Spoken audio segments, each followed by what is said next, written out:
এই লোকটার সম্পর্ক আমি শুনেছি, জেলখানায় থাকতে ওই ছোট হুজুরটা আমার সাথে ছিল, ওই যে রফিকুল ইসলাম মাদানি, 2 মাস ছিল। আমার বলছে, হামজা ভাই আমার প্রথমে রিমান্ডে নিয়ে রাত 12:30টার দিকে নিয়ে গেছে ওই হাতির ছিলে। ওরা উলঙ্গ করেছে আমারে। আমি তো এমনি ছোট মানুষ, আমার জিনিসপত্র ছোট, আসলে ছোট। আমারে নিয়ে পুরা উলঙ্গ করে একটা সিগারেট হাতে ধরিয়ে দিল। অন্ধ উলঙ্গ মেয়ে লোক কোন জায়গা থেকে যেন নিয়ে আসলো, রাস্তার 2 পাশে ব্যারিকেড দিয়ে বন্ধ করা। এটা কোরআন শরীফ আমার সামনে একেবারে সত্য বলছি, আমাকে যা বলেছে ওই ফাঁসির কয়েদখানায় তাই বলছি। অর্ধ উলঙ্গ মেয়ে লোকটা আমার পাশে দাঁড় করিয়ে ছবি তুলছে আর বলছে এটা সকালে ছেড়ে দেব, দেশের মানুষ বুঝবে যে হুজুর কেমন। এত অসহায় লাগছিল ওই সময়। আমি তো এমনিতে ওদের সাইজে চাইতে একেবারেই ছোট, আর মেয়েটা আমার ওর কাঁধ পর্যন্ত আমি অর্ধ উলঙ্গ, কোথা থেকে যেন ভাড়া করে নিয়ে এসেছে। আমার হাতে সিগারেট দিয়ে, যেটার গন্ধ শুকলে আমার বমি আসে, ওইটা ধরিয়ে নিজে 2 টান দিয়ে আমার কাছে দিয়ে বলছে এভাবে ধরে থাক, অস্ত্র তাক করা আছে, কিচ্ছু করার নেই। ছবি তুলছে, এটা ছেড়ে দেব সকালে। আমি যেহেতু মজলুম আর বিশ্বাস করি মজলুমের দোয়া কবুল হয়, ইত্তাকি দাওয়াতাল মাজলুম। নবীজি বলেন দুনিয়াতে আশাই করো মজলুমের বরদোয়া থেকে নিজেকে বাঁচিয়ে রেখো। ফাইন্নাহা লাইসা বাইনাহু ওয়া বাইনাল্লাহি হিজাব, কারণ মজলুমের মাঝে আর আল্লাহর মাঝে কোনো পর্দা থাকে না। ওই হাতির ঝিলের ওই পানির পাশে দাঁড়িয়ে আল্লাহর কাছে বলেছিলাম, মাবুদ যে অবস্থা করছে আমার তো কিচ্ছু করার নেই, তুমি দেখতে পাচ্ছ। এক এসআইকে ডাক দিয়ে বললাম, ভাই আপনারা যা করছেন আমার সাথে, একে হারুন স্যার জানে? জানে না মানে? উনি তো করাচ্ছে। যেই বলেছে উনি করাচ্ছে, কারণ রিমান্ডে অনেক মাঝে মাঝে এসে আমার প্রশ্ন করতো, তখন কি ফেরেশতার মতো কথা বলতো, অথচ ভেতরে ভেতরে ওই এত খারাপ অবস্থা আমার করলো। আল্লাহ তুমি সব দেখেছো, আমার যেভাবে ওরা অপমান করেছে ওকেও এইভাবে করো। আমার মনে হয় আল্লাহ কারেন্টের মতো ওর দোয়া কবুল করেছেন। দেখেছেন না, ও এখন 3 ইঞ্চি পাইছে। সারা দুনিয়া এখন ওর নাম অনেকে জানে না, কিন্তু 3 ইঞ্চি ও সবাই জানে।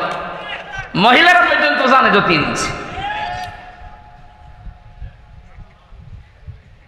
ছোট হুজুরের দোয়াটা একেবারে মাসলুম, যেহেতু আল্লাহ কবুল করে দুনিয়ায় দেখিয়েছে, পরবর্তী কি করবে সেটা আল্লাহ ভালো জানে। কে বুকে হাত পা দেখে আমিন জোরে বলে, কে নবীকে দাঁড়িয়ে সালাম দেয়, কেউ বসে সালাম দেয়, ও সব বাদ। আল্লাহ একজন আছে, রাসূল একজন আছে, কোরআন আছে, কথা বিশ্বাস যারা করে তাদেরকে এক জায়গায় নিয়ে আসা লাগবে। ইহুদি, খ্রিস্টান, বৌদ্ধ, মুশরিক যারা, ওরা কিন্তু এই ধোঁয়াগুলো তুলে আমাদের কাজ আলাদা আলাদা করে রেখেছে।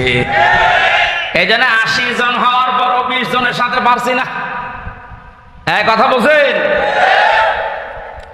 যেভাবে চলতেছে আশা করছি কোরআনের এই আয়াতটা বাস্তবে আল্লাহ আমাদেরকে দেখাবেন।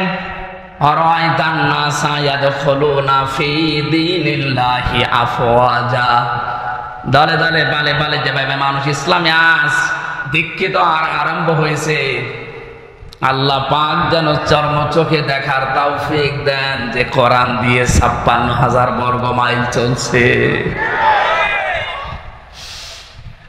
সুখ এবং শান্তি শব্দ 2টা। সুখ 3টি বিষয়ের নাম, শান্তি 4টা বিষয়ের নাম। বাস্তবে ছোট জীবনে বহু দেশ আমি ঘুরেছি। আমি আকিস গ্রুপে চাকরি করতাম খতিব হিসাবে।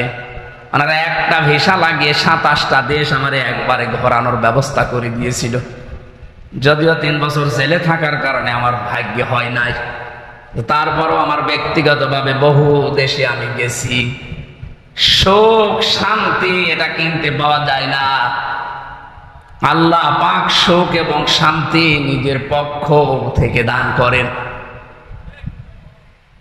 এজন্য 53 বছর হয়ে গেল, সুখ শান্তি 2টার একটা আমরা এখনো পাইনি, অনুধাবনও করতে পারছি না।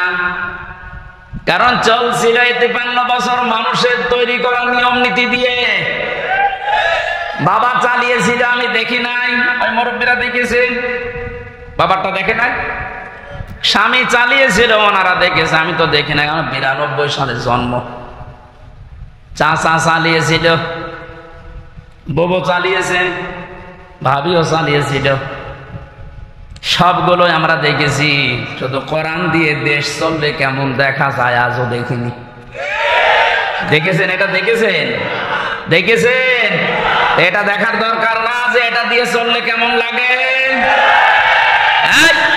আন্দাজে চিল্লানো না, সত্যি সত্যি মন থেকে বলবেন যদি চান ওই 35 জনের ভেতরে আপনি যেন থাকেন, যে হ্যাঁ এইটা দিয়ে দেশ যেন চলে, আমি এটা দেখতে চাই। হাত তোলেন তো, লিল্লাহি তাকবীর।